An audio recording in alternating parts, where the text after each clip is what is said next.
pukul 8 pagi hari ini tadi.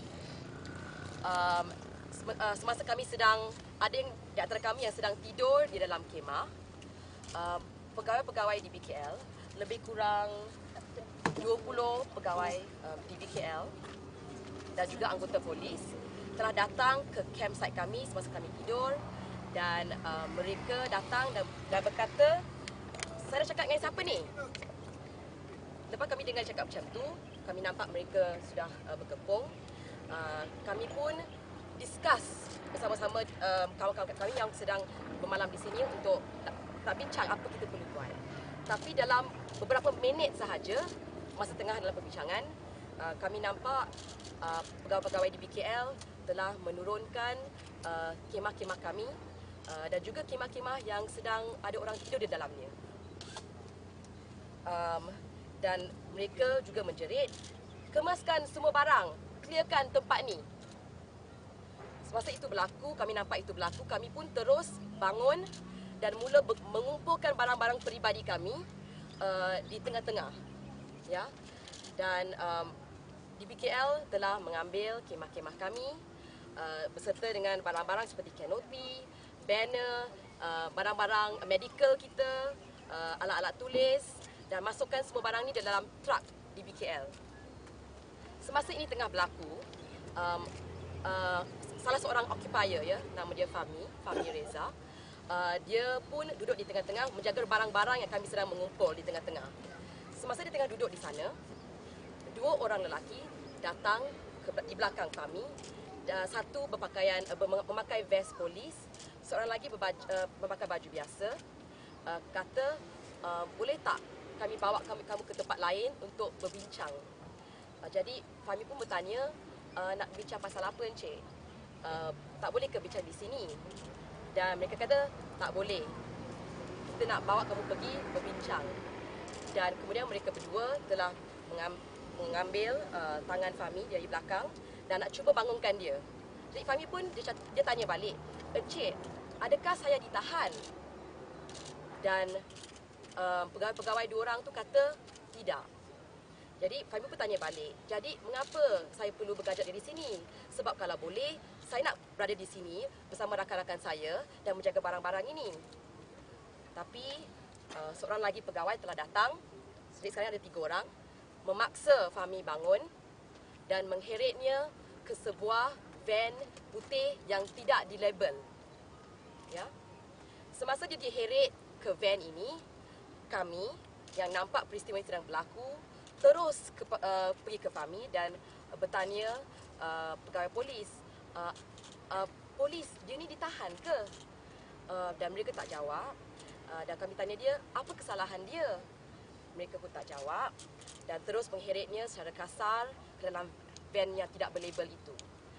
Pada masa yang sama, semasa kami bertanya soalan-soalan ini, seorang lagi occupier yang bersama kami, nama dia Umar Muhammad Azmi, telah cuba melindungi Fahmi sebab dia agak diheret secara kasar jugalah. Dan semasa dia cuba melindungi Fahmi, dia telah ditumbuk oleh seorang pegawai DBKL.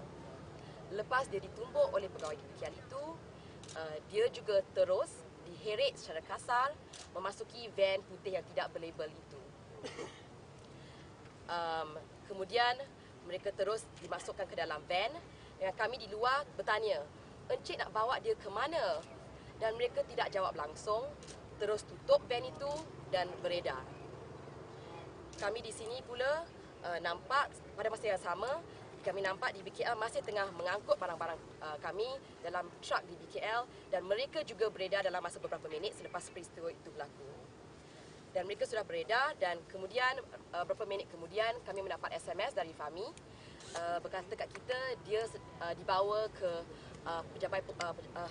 Balai Polis IPD Dang Wangi bersama Umar. Ya. Setakat itu saja untuk report tadilah apa peristiwa yang berlaku pagi tadi. Tapi sebelum saya berhenti di sini, saya perlu memberi konteks kepada peristiwa pagi tadi. Ada peristiwa yang berlaku sebelum ni juga dan saya akan bagi pada kawan saya untuk ceritakan apa yang berlaku semalam. Ya, semalam antara pukul 11 pagi ke pukul 1 kami seperti biasa berada di sini. Kemudian datang pegawai-pegawai daripada DBKL datang dan kami telah pergi berunding dengan dia. Kemudian katanya malamnya kita akan ada royal concert, jadi dia mahu kami memberikan laluan hormat. So kami kata yes, kami tidak akan membuat apa-apa program, tetapi kami hanya ada di sini, duduk di sini dan tidak akan membuat sebarang gangguan. Kemudian setelah kami berunding secara baik, dia bersetuju supaya kami mengekalkan 3 kemah kami yang berada di belakang yang penuh dengan barang-barang berlindung daripada hujan dan sebagainya. Dan kemudian setelah kami berunding lagi, dia bertanya sampai bila you all nak duduk kat sini, dan saya kata 28 sampai 28 hari bulan mungkin. Kemudian dia kata okey, tak apa, kami hanya minta jasa baik awak semua untuk malam ini sahaja, jangan ada program. Kemudian awak semua boleh duduk di sini sehingga 28 hari bulan. Kemudian semua peristiwa ini, informasi ini telah kami rekod dan yes, dan kami pun duduklah seperti biasa.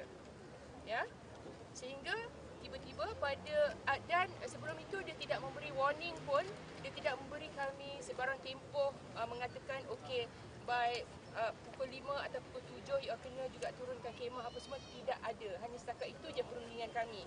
Sehinggalah pada pukul 5 petang, ya. So at 5 p.m. One DBKL officer came. And then he asked us to remove our tent. At that time, we have only 3 tents. Then he said, he asked us to remove the tent and not have any activity for the night.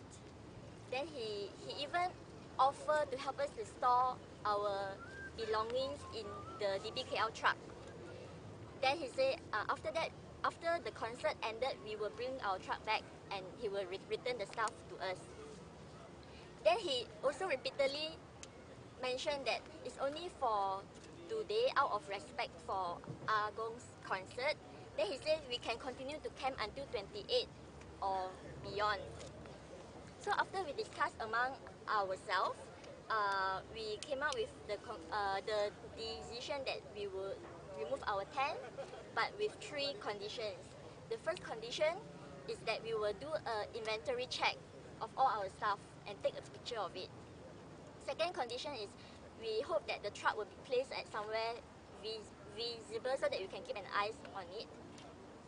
The third thing is that we say that we are doing this out of the spirit of cooperation and respect for Agong, but we are doing this in protest. Even though our tent is not up, but we will occupy with our body. Then at night, something happened. Later then at night, after the concert was under this, they were dismantling the concert. The concert has ended. So we knew that it was about time for us to collect our belongings from the truck. So Fami, as a representative, he went back to the officer that we dealt with earlier that evening and requested that we take back our belongings. The officer then later told Fami that it was not under the case was not under his control anymore. So the case has been brought up to a higher level of authority. In this situation, we would need to compromise and construct a paperwork and follow the procedure to release our belongings. We discussed and we agreed to follow this procedure. So we had the paperwork done, and Fami as a representative signed the paperwork to take back our belongings from the truck.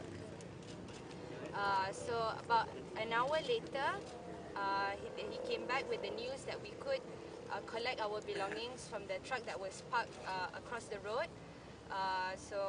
And we were unloading our things.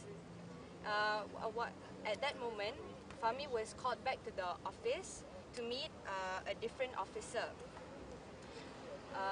About half an hour later, he came back to deliver the news that he has received a notice of offence for setting up tents in Dataran Merdeka.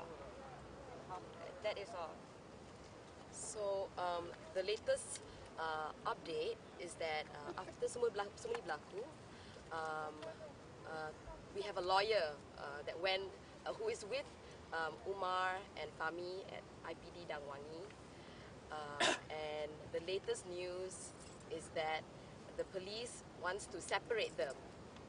Ya, nak mengasingkan Umar dengan Fami. Mereka nak bawa salah seorang ke balai polis di Jinjang. Ya, kami masih tengah menunggu perkembangan tentang ini dan kami akan memberi details lagi yang selanjutnya bila kami mendapat maklumat. Update. Terima kasih. Kami masih akan bertahan di sini. Ya, kalau tidak dengan kemah kita, dengan badan kita, Dataran Merdeka ini milik rakyat. Kami tak membuat kekecohan, tak membuat kekacauan, kami tak mengganggu siapa-siapa. Kami duduk di sini saja secara aman dan kami akan terus